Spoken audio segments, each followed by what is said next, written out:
Hi, my name is Dottie Schindlinger, and I'm Vice President and Governance Technology Evangelist of Board Effect.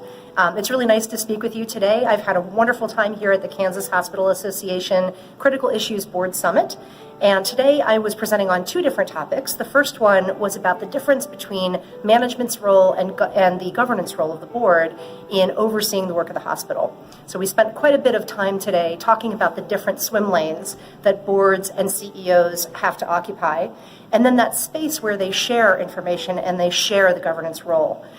We did a number of different activities today as part of the session. We first started out by having the board members and also the CEOs that were in the room check back in with what the mission of their institution really is and how they bring specific, unique skills and expertise to help inform and fulfill that mission. We use that as a jumping off point. And from there, we then begin to talk a little bit about the fiduciary obligations of the board, the duties of care, the duty of loyalty, the duty of obedience to the law. And we begin to talk about specific examples of when those things might come to fruition. So when there might be challenges, when there might be things that the board or the CEO are not entirely sure what's the right approach or what's the right way to proceed, how they might work together as a strategic partnership and team to ensure that they're doing the right things. From there, we then talked a little bit about shared governance, the idea of that space where the CEO, the community, the board all work together to ensure the best interests of the patients, the community, the families, and basically the hospital institution at large. And so we talked about how they do that without stepping on each other's toes. And so we came up with a few different scenarios. In one scenario, we were talking about a situation where a beloved physician might be leaving the hospital and a couple of patients are very unhappy about that and have filed complaints. In another scenario, we said what would happen if the institution was hacked and was experiencing a ransomware demand for a $40,000 ransom in Bitcoin.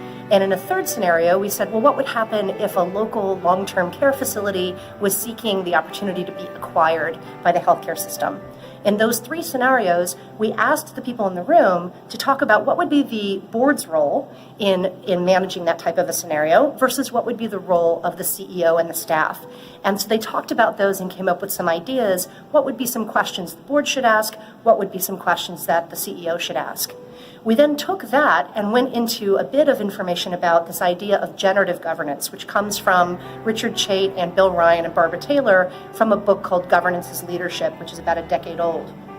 In that book, they talked quite a bit about how the board can generate more novel, more nuanced, more important decisions by asking better questions, by reframing problems and challenges in unique and novel ways. And so we practiced doing that. We practiced coming up with generative questions using those same three scenarios.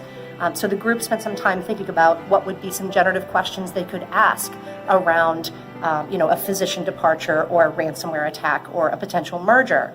And that was a different process. It was different from just saying, how much is it going to cost and how long will it take? They were asking questions such as, what will this mean for our community? What will this mean to our mission? How should we think about this issue? How you can really take the parliamentary procedure and some of the dry stuff of board meetings and in some cases mix it up a little bit within the boundaries of what's appropriate, but how can you take a board meeting and turn it from something that everyone feels they have to do to something everybody's excited to do, something that people are looking forward to attending because they understand how important it is and how pivotal it will be to the community. So those are some of the things we're talking about here at KHA's Critical Issues Board Summit. I'm delighted to be involved. I'm delighted to have been invited to be here, and I hope this was helpful to you.